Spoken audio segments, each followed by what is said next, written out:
that live I put up yesterday about that Asian marrying a Nigerian. And all the brothers are dancing with him like he's Jesus Christ.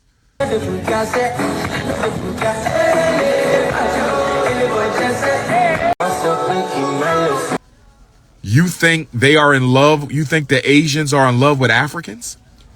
You think all those Asians are in Nigeria because they love Africans? You think all those Asians are marrying our Nigerian sisters because they love African people? He ain't married into that Nigerian woman because he loved her. He was told to marry her. Asians move out as a group. They are on code. They are on protocol. They are in alignment. They are on agenda. He's marrying her so he can get access to the resources, the land, and the opportunities. When are we going to wake up? When are we going to wake up? Stop assuming. I'm not assuming. You assuming. I know what I'm talking about. You go to the block party. Bring me some ribs with some extra barbecue sauce on them. And bring me some seafood salad. And I love me some Parmesan crusted lamb chops. Ladies, can I get some Parmesan crusted lamb chops? Can King Kong Consciousness get some Parmesan crusted lamb chops? I'm in the mood for some Parmesan. Anybody got some Parmesan crusted lamb chops available in the Philadelphia area? My South Jersey queens, my Delaware queens, my Northern Maryland queens, my Philly queens. I'm in the mood for some Parmesan crusted lamb chops. I just sent that Negro peeing to the block party. But anyway, as I was saying, that Asian is not marrying that Nigerian because he loved black people. China is on a serious global takeover. China wants to replace Neanderthal nation as the lone superpower on the planet Earth. And every time we see a person of another color, I am not a bigot. I can't be a racist because I don't control the opportunities, the resources, or the privileges. I can't be a racist. I can be a racial bigot, which I am not. But I cannot be racist because I don't control resources, opportunities, and privileges. But I'm very disappointed in African people worldwide. I'm talking to the global African family right now.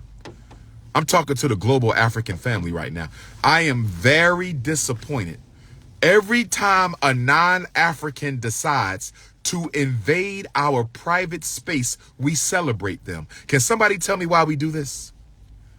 I know why we do this, but can you tell me why? Why is it when an Asian decides to marry an African woman and participate in a traditional Nigerian wedding, we celebrate them?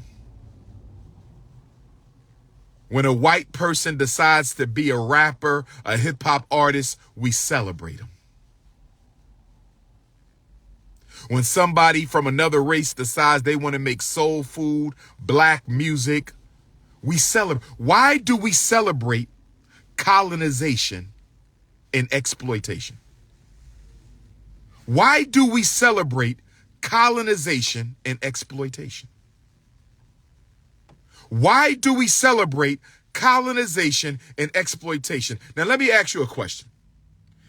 If I went to China or Korea and married a Chinese or Korean woman and decided to participate in a Chinese or Korean wedding, do you think the Chinese men or the Korean men or the Chinese women and the Korean women would be up there celebrating their culture with me? Do you really think they would be happy that I would be marrying a Chinese woman or a Korean woman? Do you really think they would be happy with me wearing their traditional clothing? Do you really think they would be happy with me dancing to their traditional music? I've been to China. I know how they feel about black people. I've been to Japan. I know how they feel about black people. But whenever somebody wants to invade our cultural space, we are so thirsty for validation and approval from non-blacks.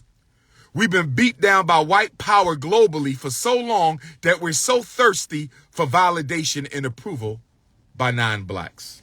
Please cut the nonsense. Please cut the nonsense. Somebody sent me a clip of a black woman, one of our sisters in America, American African sister. American African sister. She was pregnant with child, or she is pregnant with child. She was dating two men, two brothers, and she got pregnant. And she didn't know which man was the biological father. She didn't know which man was the biological father. So she decided to invite both potential fathers to the baby shower. People ridiculed her. They condemned her. What are you doing? That is trifling. How are you going to invite two men to the baby shower? I totally disagree. I totally disagree. Yes, she should have known who her child's father was. We all understand that. That was a mistake on her part. I'm sure she's aware.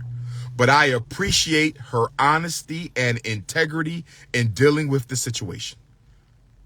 How many black women do you know, if they are unsure of the father, is going to go to both men and say, listen, I slept with both of y'all this month. You was unprotected. My side piece had a condom on. It split. It came off.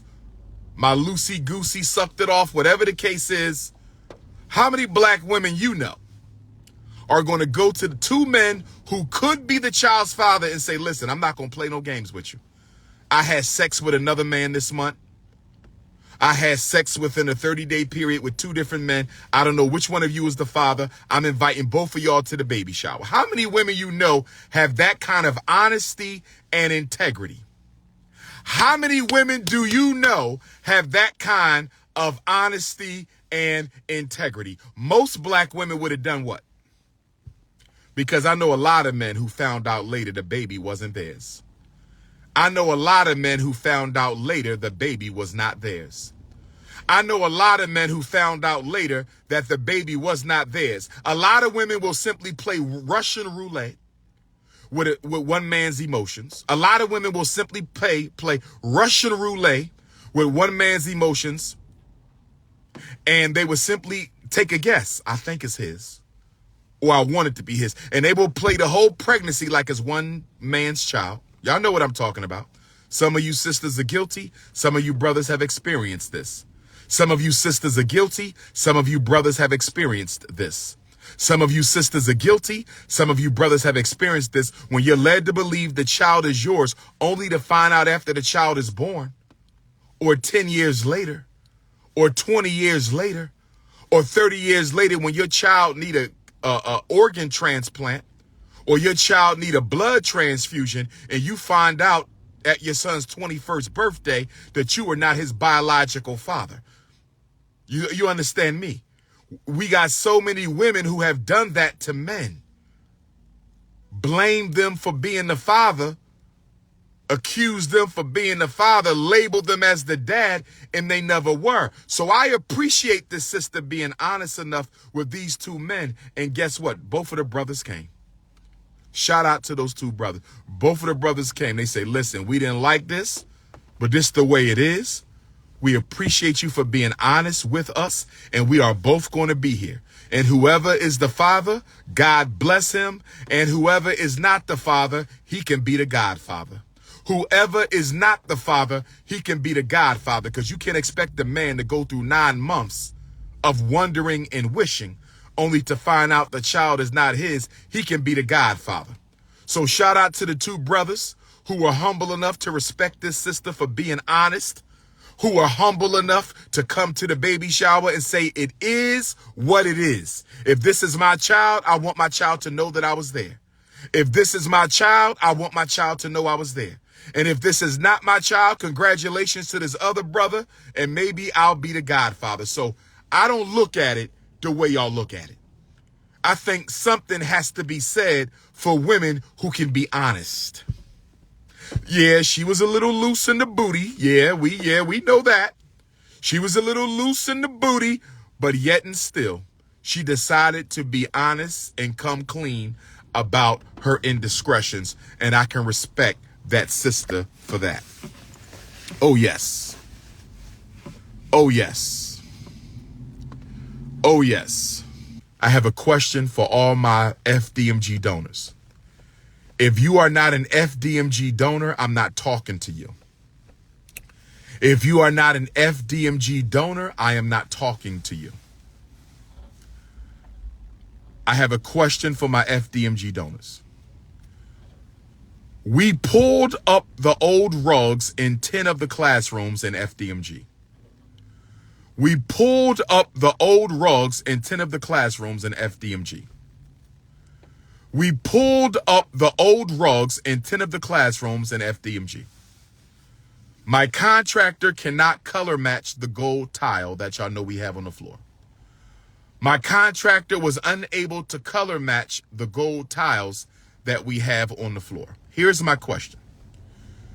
Do y'all want the entire floor in the school to be the same tile?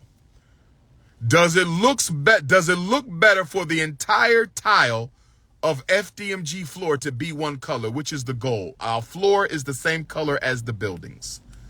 Our floor is the same color as the school. Should we keep the floor the same color, or would it be a good idea to give each classroom a different color floor tile? I'm asking a question of my FDMG donors. Do we keep the floor, the entire floor, hallways, and all classrooms one single color, or do we give the classrooms a different color tile? The hallway will remain gold. The common areas will remain the color of the school, but does each class gets its own color tile? I need to know what y'all think. I need to know what y'all think. I need to know what y'all think. You can text me what you think at 215-989-9858. 215-989-9858. 215-989-9858. Different color tile for all 12 classrooms, or one single color tile throughout the whole school. Different color tiles for every class, or one single color throughout the entire school.